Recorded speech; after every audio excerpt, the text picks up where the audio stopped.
Dear friends, আজকের সামনে একটা খুব বাজে একটা ঘটনা বলছি। এই হয় জালকে ছাদের সাথে আটকে দেওয়া হচ্ছে গাছের জন্যে, কিন্তু এইভাবে আপনারা ছাদে জাল দিয়ে ঘিরবেন না, কারণ প্রচুর পাখি ওরা পোকামাকড় খাওয়ার জন্য নিচে নামে, তারা আটকে গিয়ে মারা যায়। কারণ ছাদে হচ্ছে সবাই বেশিরভাগ ওঠে না। দেখুন, আমি আজকে এক্ষুনি ছাদে থেকে একটা পাখি ছড়ালাম, তার কেটে আঘাত লেগেছে এই কাঁচি দিয়ে। এই তার পালক টালক পড়ে আছে, দেখুন দেখুন আজ 2-3 দিন হয়তো পড়ে আছে, তো ওটা হয়নি ছাদে, এবং তাকে খেতে দিয়েছি যাতে ও একটু খেয়ে সুস্থ সবল হয়ে নিরাপদে চলে যেতে পারে।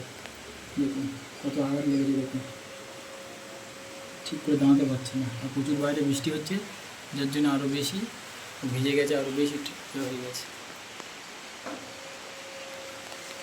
তাই বলছি, কমেন্টে জানান বন্ধুরা, এইভাবে ছাদের জাল টানানোটা আমাদের মনে করি ঠিক হবে না।